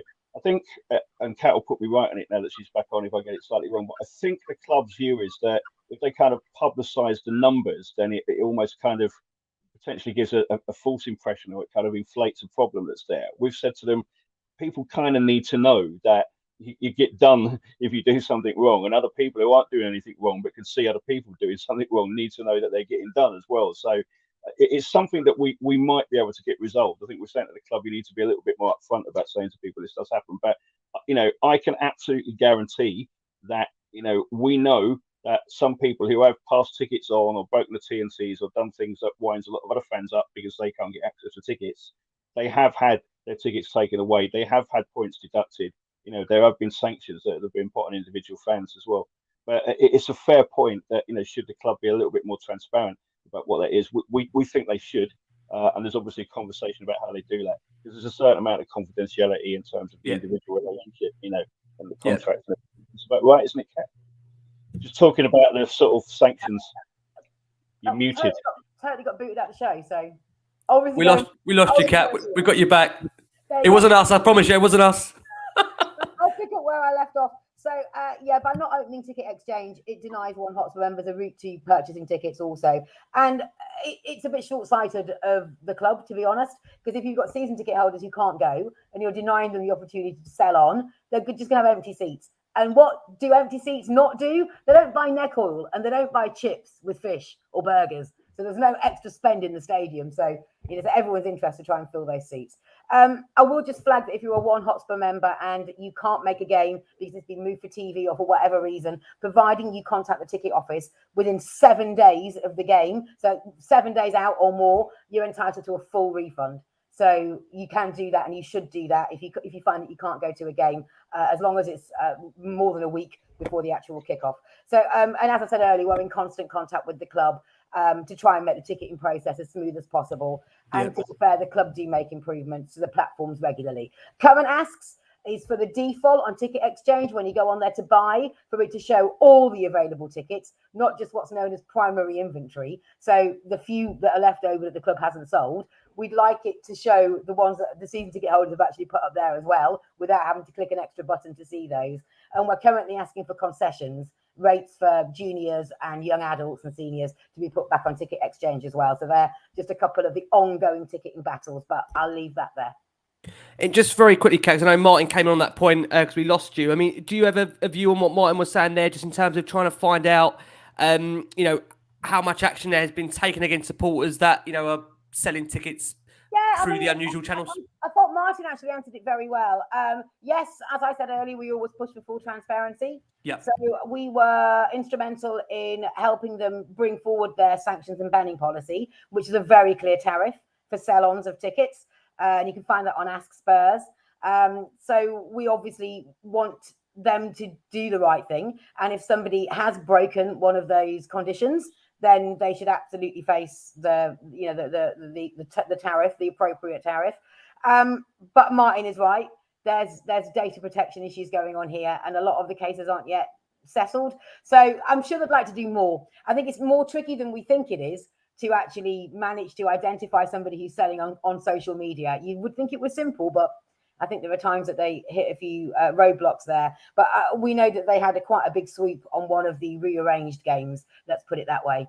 One of the rearranged away games. But that's as far as we can go on that one.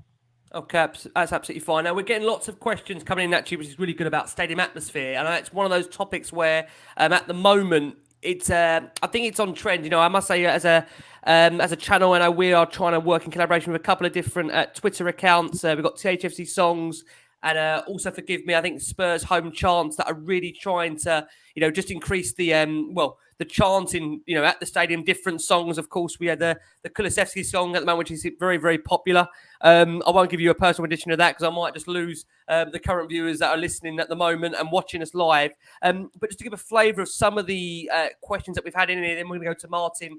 So Lapa says, why can't fans in the South Stand bring more flags and banners to make it more of a spectacle, more like our very own version of the Kop or Yellow Wall at Dortmund? We've got John Joe on the screen here asking, why can't Spurs move the away supporters to further up in the gods, as giving them all the way around the corner flag helps the away team? What we'll do is we'll try and go through some of these, but just conscious of time, we'll go to Martin on the original point we are going to ask you, is that, look, pretty much on this subject, Martin, there's been lots of, talk about how and what different initiatives can be done to improve the stadium atmosphere in general. Do you have a view on how we can try and do that? And is there talks ongoing at the moment? Yeah. There's a lot of stuff going on. I mean, look, the short answer to the question of why can't fans bring in flags and banners is that they can. But it isn't just a matter of making a banner and turning up on the day. I'll go into that a little bit more in a minute. I think this is one of those subjects where a lot of people talk a lot on social media, but there are few people prepared to actually do something. What's really good at the moment is that some of the groups that you mentioned, and there are a few other kind of grassroots initiative groups as well, who are starting to talk to the club, and we see our role as facilitating that. Partly because we're not the massive big heads that people think we are. We can't do everything, but also it is fairly labour intensive doing a lot of this stuff as well. And if people want to get involved, what we've done is said that we'll help you have the conversations with the people you need to have the conversations at the club, and let's see if we can get something going. And what's come out of that is an atmosphere group, which some people have scoffed at the very idea of, but it's been convened by the club support liaison officer. We want it to meet a bit more regularly, and we want to see a bit more progress. And some of that's been held up because of COVID and people not being in the stadiums and all the rest of it. But it's time to get that moving again as well now. So, there's some potential there as well. But I mean, Kat especially has been involved over the 8 or 9 years that she's been involved in the trust in actually organising some of these kind of flag and surfer initiatives and actually getting stuck in and doing that.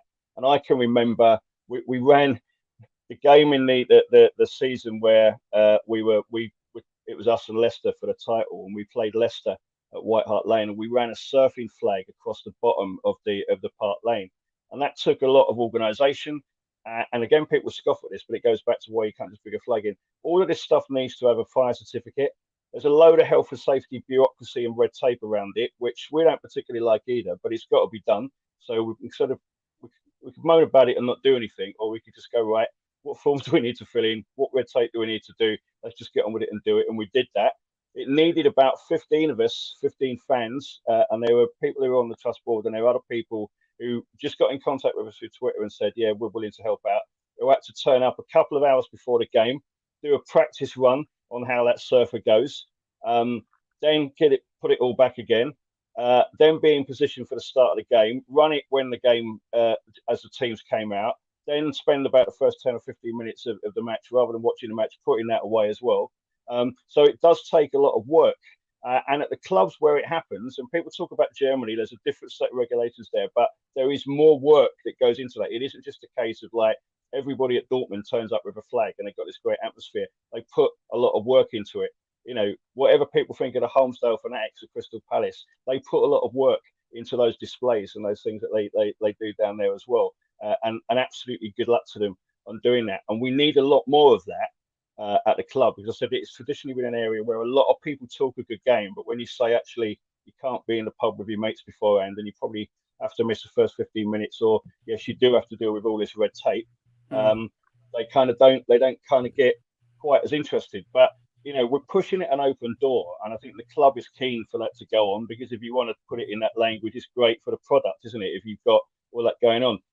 What you've also got to remember is that and whenever this conversation comes up, there'll be a lot of people going, yeah, we need more flags or whatever. And then inevitably somebody will go, no, we're British fans. We don't do what the Germans do. We stay in the pub till 5 minutes before kickoff. And then we go, we don't do flags. And there's a view amongst a section of Spurs supporters that we don't do flags. Liverpool do flags, so we don't do flags. What we do is sing. Now, people say we don't sing as much as we should do. I think the atmosphere can be brilliant in that stadium when we want it to be, when the team's doing well on the pitch. And the atmosphere sometimes at the old White Hart Lane, contrary to the myth that's being painted now, wasn't very good. And a lot of the time it's great. And I love that ground as well. But, these things take organisation. They take people putting some time and effort in as well. I said, we don't want to dominate that discussion. We're prepared to play our part as a trust and as individuals, and if people want to do something, but it is going to take numbers. But it's something that is relatively straightforward once you negotiate all the regulations and bureaucracy for fans to get involved and do. And if people want to bring flags and banners and whatever in, and that's something that the fans embrace, then get up and do it. We will give you as much help as we can in making that happen. But so, we don't have to run everything. We don't have to.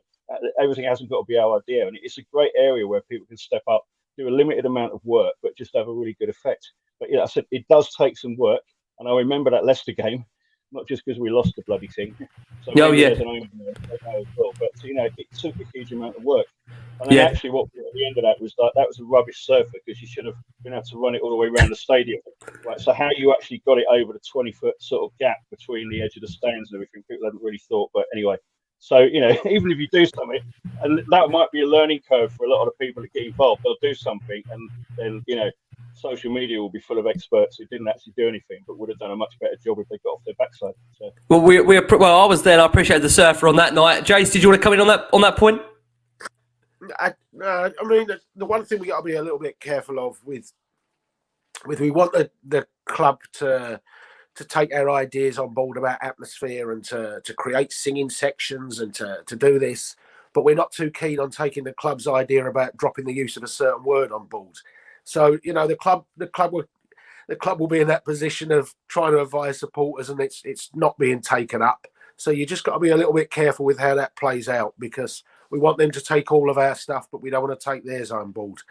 So, and that's not me preaching whether you should or shouldn't use it. I'm just saying that's the club would rightly say, hold on, if you want this involvement and you want us to do this, can you please just ask yourself that question? Do you want to continue to use that word?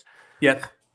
Okay, we have got a number of questions in on this. So, guys, if you don't mind, we'll just quickly go through them very, very quickly. If you don't mind, just tell us who's comfortable to answer the questions. John Joe says on the screen here, why can't Spurs move the away supporters to further up in the gods, as giving them all the way around the corner flag helps the away team? Kat, you put your hand up. Let's come over to you on that one. Yeah, it's a Premier League rule, John Joe, that a proportion of all away fans need to be pitch side. So the only club that has a dispensation is Newcastle, and we fight against that dispensation every single year. But their safety officers, their safety advisory group, have somehow managed to convince the Premier League that if they moved the away supporters pitch side at Newcastle, people would die. So don't even ask me, but there we are. So true story, but it is a Premier League rule. So if you ever go away with Spurs, you will note that we're pitch side, or a proportion of our fans are pitch side at every ground apart from Newcastle. Spurs also needed to select an area, because remember, the allocations for visiting supporters change. So it's your normal 3,000 for a Premier League game, but it would be 10% for a League Cup game, 5% for a UEFA game, 15% for an FA Cup game. And they need to position them in a space where you're disturbing the minimum amount of home season ticket holders, and where you can move those segregation lines inside the concourse and also on the bowl. So it's slightly more complicated than that, but I hope that helps. Brilliant. I was just going to say there is another ground, Cat, West Ham, where of course you're not pitch side. You're 60, 70 yards away from the pitch. In fact, you're closer to the pitch at Newcastle than you are at West Ham. Trying to get a rule introduced that you've got to be in the same postcode as the ground that the game's actually going on as well, but we've not quite cracked that one yet. But. Brilliant. Right, next one is going to be Richard Beer says, are the trust overall... He said, guys, I know, I appreciate this probably won't be a 1 minute answer. We'll try and sum up in a couple of minutes. Are the trust overall happy? Let's come around. Cat's put around up again. I feel like I'm on a game show here. Just go around it. Next, okay. Are the trust overall happy with the new statement, how it runs? Cat, that's a very long answer, possibly, but can you sum up in a nutshell? I thought I'd be quicker than Martin, so I'm just going to really try and go. Bloody cheek. But you're right. I think all of us had reservations about moving away from White Hart Lane, because it had so many memories, and it's such a special place for every Spurs fan. The fact that the new stadium's on the same ground and the same location, I think really, really helps. I think all of us can appreciate architecturally it's an absolutely magnificent stadium, and it's won every award going, and I'm really super proud for it to be my home stadium. But there have been challenges along the way. Obviously, I think it's quite ambitious, especially with its use of technology, and that's going to create a few issues. I think the pandemic didn't help. because not only that it meant that we've only just had our first full season in the stadium this season now with fans, but it meant that there was such a lot of churn in terms of matchday staff. So the people who worked on the catering, the food and beverage side, and even the stewards and security side, there's been a real shortage of good people and people who are going to stay in those roles. So I think there's been a bit of an issue there as well. I think both myself and Martin, we've had comments from various trust members throughout the year that there's been a decline in the food and beverage offering, that there has also been issues with things like no soap in the toilets to go and wash your hands. So there have been a few service issues. But on the whole, I think they do a pretty good job. Martin? I was going to go on to something completely different, which Jane Murioki is just asking comments, but I'm going to do it because it's really important. And I know it's go on, yeah, go for it. So just out of interest, will season ticket holders be sent a card or will it all be digital?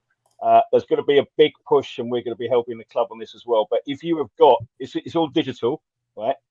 If you've got a digital season ticket card now, don't ditch it at the end of the season, because your new season ticket, should you choose to renew, will be loaded onto that as well. And that's really important because we've got a feeling that a lot of fans will go, right, season's over, I'll just ditch that then, I'll wipe it off my phone or whatever. If you do that, you're not going to be able to get your new ticket on there without a lot of aggravation. So I thought it was probably moves right off the subject and it goes into Cat's area ticketing, but I just thought I'd pick it up because it's really important and we're going to be boring people with pushing this message out inside the club over the next couple of months. No, I appreciate that. Jace, you got a view on Andy there? Still takes a decade to get a pint? Is that just, it doesn't probably, we've got 60,000 in now, does it? Or I say 60,000, hopefully it's 60,000. I just missed today's match's matchday coupon E. And the following week suddenly would be double A. And you thought, hold on, why is that 17 coupons down the book or something? So I missed my little tear out slip. But no, it does take ages to queue for a pint, though, doesn't it, in places? And we've raised on a few occasions with the club, I know we'll come on to this with catering, that you know, the general standard of service in some of the general admission areas has got worse, I think, over the last few months. And that's an issue with people are paying the prices they're paying. Again, there's going to be some division on this because I think some people are going, what are you talking about with facilities for? We're just interested in the atmosphere in the stadium. And I get that as well. And I think in terms of, I'm assuming that the kind of happy with the stadium question was really aimed at that. What's it like when the game's going on with the atmosphere? I think the Man City game, the atmosphere, you know, in the Champions League was absolutely phenomenal.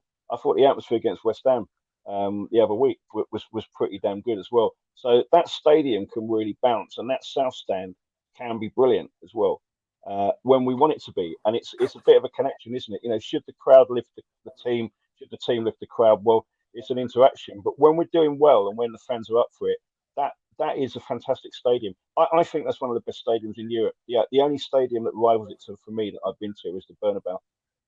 I think it's an absolutely superb stadium. And I know what a lot of the criticisms are, but I think, you know, it can absolutely rock. Yeah, it can. No, absolutely. I think, you know, I haven't had a problem with queuing for a beer because I just send Lee a message 15 minutes before I get there. Lee, can you get me a pint? And I turn up at the ground and there it is. So it's cheap as well. Free pint. It's excellent service, I think. I don't know, Adrian's on the screen. It's going to Cat, actually. It's going to Cat will go Adrian's comment. Go on, Cat. John, Joe, when, if ever, will we get a full house? Never, because there's what's called seat kill, which segregates home and away fans. There'll always be like maybe a front row sectioned off somewhere for increased advertising hoardings, depending on what competition you're playing in. But basically, there will always be some form of seat kill. So you're never going to get a full house. Sorry. Absolutely fine. John, there's obviously the funniest one we had here so far, I think, from Adrian who's come on the screen is that you waited so long for the pint that obviously it got up in price when he got to the bar. I don't think it's as bad as that at Tottenham. We know they increased the prices for the NFL, but I don't think we can hold that against them just yet. But listen, Adrian's comment there. Concert time, guys. We're an hour and a half in. We still haven't. We still got a couple of things still to touch upon. So, Jace, let's hand back to you to accelerate the show. I don't think I'll put Jason and acceleration in the same bracket there, but there you go. Such is the things that last one on Spurs. Over to you, Jace. I'm usually saying the cricket side. I'm trying to accelerate all your time. I know. Come on, Jace. Over to you. We know that the Trust were proud to be the first supporters trust to back the call for Hillsborough's Law. The law would impose a duty on all public officials to be truthful at inquiries into their public tragedies and would give families affected access to adequate resources to support their pursuit of justice. Is there any update you want to share on this, Kat, since that last came up? Yeah, sure. So I'm just going to clarify. We were the first trust outside of Liverpool to back it, because Yes, I beg your pardon. Spirit of Shankly were the very first trust to back it. And yes, there is an update. So last week, the club announced their formal backing for the campaign. So joining Liverpool, Everton, Brentford, Brighton, and Tranmere Rovers as professional football clubs who lent their name and their support to the campaign. We're exceptionally pleased that they did that and that they recognised the strong links between Liverpool and Tottenham here. So one of the 96 who died on the day was actually a Spurs fan. His name's Colin Andrew Sefton. He actually used his middle name, so he's Andrew Sefton on the memorial. He was a Spurs fan who took his Liverpool supporting mates up to the game. I think in the club's piece, they've always fully recognised that. The header image on their piece on the website was the Hillsborough Memorial with Andrew Sefton's name on it. Gary Mabbott, who was his favourite player at the time, went and spoke at his funeral. So there have been really strong ties between Liverpool and Spurs over Hillsborough. And also, we played Wolves in the 81 semi at Hillsborough. But for the grace of God, the same thing could have happened to our fans. There was a hair-raising episode there, which, you know, a lot of our fans will remember to this day. So, yeah, I mean, the club is often reticent to speak out on political issues, but this, and it should also be said, their recent support for Ukraine as well, absolutely the right things to do. And this is the kind of stuff that makes the fan base proud. So I want to give them a round of applause for doing the right thing here. We were surprised that they actually stood ahead of a parapet and joined something which is a political campaign, but it was absolutely the right thing to do, and well done, Tottenham Hotspur. Yeah, just to emphasise on that, I mean, people have been saying there's a lot of negativity around, and we often get accused of only criticising the club. It's credit where it's due, and if the club does the right thing, as it has done on this occasion, then we'll say that. And I mean, we were made up that they, you know, we asked them to back it. We thought it might be a bit of a problem because, as Kat said, they are a bit reticent about anything that's seen as a bit political. But absolute credit to them for backing this, and it really is the right thing to do. And if people don't know about the Hillsborough Law campaign, just Google Hillsborough Law now. Information's online. It's probably easier than me going at great length here, but it's a very, very good cause. I mean, most certainly. Before we hand back over to Jace, just a couple more questions come in, and I'm just conscious of time. Just yes or no answers. I mean, there's one here from Adrian on the screen that says, does anyone know what's happening with the construction of the Sky Bar Lounge below the Paxton Road? This has been a common question we've had you guys on over the last 3, 4 months, 6 months. No updates at all, guys, on this? No? Not that we know. Sorry. It's a no, Adrian. No update on that, unfortunately, at the moment. And also, I must also add, and I apologise for this, I should have actually put it in the same atmosphere. Paul Coyte, obviously, back hosting halftime. I think we're all delighted to see Coyte back. And I know he's been on this show many times. I'm going to have Paul back on as well this season. Great to see him back. We need that atmosphere. We need that energy. So lovely to have Paul Coyte back on. I did say to Paul, we mentioned that. So Paul, lovely to have you back, mate. Really, like I say, looking forward to seeing you on a hopefully back to frequent basis at the Tottenham Hotspur Stadium. Right, Jace, let's go back to you if we can. Yep, board members Rachel Martin and Simon Sullivan were due to meet the club's catering team last month. Any update on that? Will I get my coleslaw? Will I be able to have a Thai curry and things like that, or is it back to pie and mash? Well, it could be a very short answer because COVID meant the meeting didn't go ahead because the people that were supposed to be going along couldn't get there. But just a quick thing on this: that one of the kind of regular things that we get hammered for is that we spend all our time wasting our time talking about food and not enough time about the important things. The food and drink stuff and the survey that we do regularly to see what people think about it all, we probably get more people getting in touch with us about quality of food and drink, what they like, what they don't like, standard of service, all the rest of it, than on pretty much any other subject. So, you know, it's another one of those things where, you know, the sort of the noise about what's important and what people are interested in is not necessarily the same as the substance of what people are interested in. It is quite a big area of our work, and it's something that we try and do because fans want us to do it. And I mean, Rachel and hopefully Simon is one of the new board members, you know, they can increase the work, but Rachel's put a huge amount of work into this, trying to build relationships with the people who are kind of running the catering side of things.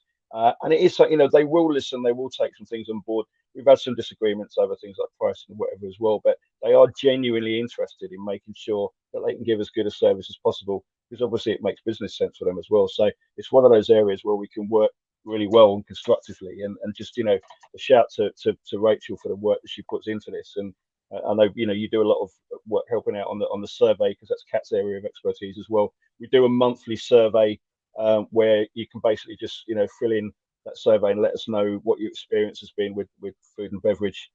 If you want to contribute to that, look on the THST news section of our newsletter. Keep an eye on our Twitter feed as well. We always kind of pump it out on there, usually towards the end of the month, and we'll say, you know, have you been at X, Y, and Z games? Got something to say about food and drink? Then just fill in the survey. We'll try and feed the stuff back. The club does read all the comments, you know, anonymised, obviously, so you won't get yourselves in trouble. They do take notice of what's said in there as well. So everything.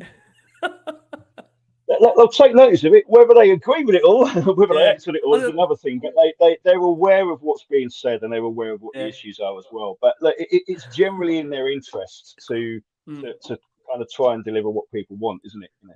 And obviously the big fight is going to be over things like price rises, which we obviously. I would ask Kat, as well as making sure certain foods are on there, can you ensure there's never pineapple on a pizza, please? Yeah. There goes half our listener base. Kat, do you want to reply to that one? Yeah, the Hawaiian is the king of pizza. What are you talking about? No, Kat, I'm done. This is a split between the co-chairs, because I'm with Jason on this one as well. But fruit on Kat pizza. reckons I'm a terrible There snob. is no such thing as pineapple on a pizza. It massively is. It's called a Hawaiian. It's wrong. It's totally wrong. Is there more wheels or doors? Doors. We're not doing this. I'll go wheels. Into the club's official channel. Honestly, there you go. Who says we don't take an impact or say an interactive nature of what the club are doing online? Just also quickly on the screen here, Richard Beard's asked, it's again a good question. Do the club get all the food, drink money from the events that we host in that stadium? Kat Martin, do we know the answer to that one? Yes, they do, but I think is the question really, does all the money for food and drink go into the transfer pot? And I think it probably doesn't. So if you look through the accounts, then, you know, money does go into the club from all those other events as well. Obviously, some of that is going to be the cost of providing the service and whatever itself. But, you know, the money does go into the club. But if you're asking, does, you know, when you buy a sausage roll, does it kind of buy the sort of the left toenail of a left back from you know, Serie A? Then probably not directly. Probably not. Low and Spurs. There was that debate about the sausage rolls. Have we got the previous manufacturer back now? Kat, do you know anything about the sausage rolls? That was causing a lot of, I think, debate last time you was on. I know the wonderful Rachel was definitely lobbying for a return back to our original suppliers for the far more premium product sausage roll. I haven't caught up with her on it. I will ask her. I will send her a WhatsApp. I'll find out for you. You can combine it with the atmosphere work. Combine it with the atmosphere work and get the old chant going, because they used to be in the 70s, weren't they? They used to sing hot dog, sausage roll, come on Tottenham, score a goal. Yeah. So, that might be a bit retro for, you know. I feel sorry for Jason. I just feel sorry for Jason at the moment. A lot of people agreeing with Kat with a pineapple at the moment. So I'm waiting to see when this goes out on our audio feed. Jace, do you have a view again on this with Kat with a pineapple? No, mate. You do not have pineapple on a pizza. And you eat a custard cream, you pull the biscuit apart and take the cream first. You know, they're the two things you must do. That there are a couple of accounts that we all know well that in a week's time we'll be saying, as a fact, all that trust ever do is talk about pineapple. Can't please everyone, honestly. Right, let's hand back over to Kat. We've got some events that we need to be giving a mention here. Kat, we know that the THST were delighted to announce that the much-missed THST Quiz Night is returning on Thursday, the 21st of April at the Antwerp Arms in Tottenham. Do you want to share plans for the events and where supporters can buy tickets? And maybe, just again, due to the nature of just how lucky we are, the amount of people that listen and view this show, I don't know if there will need to be a security guard at the door. If 20,000 people turn up, we might just want to emphasise the allocation for that event. Yeah, so I can be super quick on this because we've had such a terrific response. We're totally sold out. So we're operating a waiting list. And if anybody does want to pop their names down in case we have cancellations, which might happen, you know, there's still a certain virus around. Depends. Is there pineapple pizza there? Because I don't think Jace is going to go. Requesting for pineapple pizza. But if you do want to put in a team, it's a team of 5. It's £5 each. So that's 25 whole pounds to put your team in. Then you can email info@thstofficial.com and we'll put you on the waiting list. All of the monies go to Studio 306 Collective. sausages at the stadium taste like... Oh, no, I can't read that. Right. All the money raised go to Studio 306 Collective, which is a Haringey Wood Green-based mental health charity. The club is entering a team with an ex-player. I know who it is. I'm not going to tell you. And it's always hilarious when the club doesn't win a quiz on Spurs. Happens every year. They haven't won it yet. There's a raffle with some great prizes. But if you have missed out this year, we do run it every April when we're allowed to get together socially. So make a note for next year. It's a really fun night. That's that on that. Amazing. Just to Alexander on the screen, they're asking, listen, big fan of the Trust work, probably already been addressed about the THST having any correspondence about the club over a takeover investment in recent rumours. I think we covered that earlier on the show there. Sorry, did you want to say that? Kat, did you come in there? Yeah. Oh, Martin, over to you. Yeah, no, I mean, we specifically asked about that. We saw the same rumours that Alexander's talking about the potential Chinese buyer being shown around. Are interested in. Oh, I'm unmuted. I've got a message saying I'm muted here. We've got you, Martin. We've got you. Okay. So yeah, we said that fans are interested in people who might be investing in the club, and kind of want to know what the plans would be. Are there any truth to the rumours or whatever? And I think the club basically thought it was the height of impertinence for fans to even want to know who might be wanting to invest in their club or what was going on. So we got a complete, it's none of your business. We're not going to say anything to you, and it's all just rumours anyway. Answer. But again, it's something, there'll be people out there who disagree. We think that fans should have a little bit of input into that and certainly have some knowledge of what goes on. There's an argument about, what kind of investor do you want in your club? I know that I've got particular lines in the sand for people I wouldn't like to see investing as well. There'll be people that disagree. And if enough people disagree, then, I wouldn't be doing the job that I'm doing at the moment. So because they'd agree with me, because they don't agree with me. So let's hand back over to Jace, who was ill before this show started. By the end of it, based on the feedback, he might top himself when he sees all these pineapple comments. Jace, hand back over to you. I think it's time you removed Adrian from the discussion board. I mean, his culinary ideas are not good. That's for sure. So I'm going to drop 16 chilies on his next bag of crisps or something and blow his head off and try and get the boys a sense or something. But we know from the latest update, Kat, that we're due for the end of season barbecue. Traditionally, a time for Spurs fans to commiserate and moan at the way the season has gone, but also a great opportunity to raise funds for prostate cancer and to promote the Cycle on You Spurs team that traditionally goes to Amsterdam. Any date in the diary for that yet? And as you said, at the Antwerp Arms. Am I off mute? We lost you there, Kat. Do you just want to go from the start for us? Sorry, we lost the date. That's always a good one. We got May. It was really left open there. We just got May. So any date in May, fancy it. Keep May free. Wait till Adrian's gone before we tell him the date. Sunday the 29th of May, and a special, we'll grill some pineapple for Adrian. It'll be amazing. So our honorary trust president, Mr. Steve Perryman, is going to be our guest of honor. So he'll be interviewed and we'll take questions and he'll be signing autographs throughout the day as well.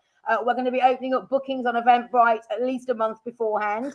Tickets are going to be free, but bring lots of cash on the day because we will be selling raffle tickets, running an auction and taking donations for Prostate Cancer UK, as Jason said. We normally have a DJ. We normally have a live music set. Probably going to have a karaoke later on in the evening too. It's a really good, fun day out. So by all means, everybody listening, apart from the people who've been rude to us in chat, are more than welcome to come along on the 20th. Amazing. Guys, thank you so much. I must say the interrogation is over. Obviously, the pineapple debate will roll on. Jason, do you want to come back in there? I can see he's ready for round 3. No? Okay. Brilliant. I think the last thing we've got to say, guys, is that, listen, I think it's worth mentioning that the THST forum is a great way to stay in touch and be able to have all the latest news on the obviously the developments of THST. We know that forum is open to full and live members. To close the show, guys, in which you give us 2 hours of your time. So again, on behalf of me, thank you so much for all your time. It's great to have you on to get an insight into what's going on around the club. And listen, 99.99% of people I can often hear say, listen, we really appreciate the work you do. Kat, how can people become a member of the trust should they wish to do so? Everything's on our website, so thstofficial.com /membership. is where you can sign up. So have a look on there. It will really explain in far more detail than I can now in 60 seconds what we do, what our main ambitions are, what our mission statement is, and what we basically stand for. So have a look at that. Amazing. Fantastic. Well, Martin, lovely to have you back joining us. Thank you so much for all your time. Nearly stretched over 2 hours, so thank you so much. Really appreciate it as always.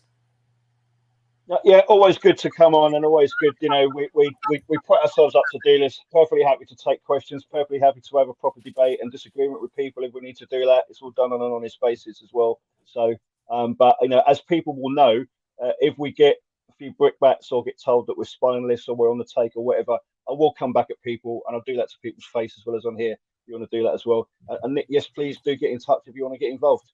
But maybe calling us spineless in public is not a great way to start a relationship. But if we can kind of move through that, then maybe there can be a beautiful friendship that's built. But it's always a pleasure to come on, and it's always great talking to you guys as well. So thanks. No, you're amazing. Lovely to have you here. Jace, I'm sure you echo my thoughts. It's always great to have these guys on. And, you know, again, not many people would want to front, you know, live audience with questions coming in and to not bat any of them away. No, absolutely. They answer everything. And for people that get on their backs, you know, throw a tin of pineapple chunks from Adrian's cupboard at them or something like that. I mean, that's what you need to do, mate. But no. And also, you know, sometimes it'd be nice if Martin and Kat could actually enjoy the game as well, rather than, you know, let's not forget they're two fans that are going to games to watch a game as well. So let them enjoy the game of football when you see them as well. Yeah, absolutely. There's no harm going up saying the great work they're doing, because it is fantastic work. Kat, lovely to have you on as always. Thank you so much. We know you've had a really busy weekend, so you can relax and then go again tomorrow morning. Like, again, I know you've probably got very busy life ahead of you as well. Yeah, I have actually, and I'm at Wembley for a meeting with the FA on Tuesday. So it's going to be another crazy week, but you know, that's what we do. It's all good. Absolutely. No, listen, we love having you on. Again, thank you so much to all the guys in the comments. There's some lovely comments pouring in here for these guys. Isn't it wonderful what they do? And again, make sure you're following these guys across the socials. We're going to tag them in the bottom. And yeah, thank you so much for all your support. We are back with you on Wednesday evening as we build up to Tottenham returning to our lives on the pitch. Look at the delight on their faces. They can't wait. Let's ask them the same question at 4:30. Yeah, the disappointment when I just said that, Tottenham back in our lives. Jason looks like he's ready. Jason was finished 2 hours ago, to be fair. He's done. He's done. It's Jamie Brown talking about Dybala in our lives that drives me mad, mate. You can't accuse me of that. I don't do anything like that 2.5 months before a transfer window. But listen, we love Jamie. Got to keep going. He's amazing. He'll be back with us very soon. But from Martin, from Kat, from Jason and me, guys, keep safe, keep well. Thank you so much for all your comments and love. And as always, come on, you Spurs.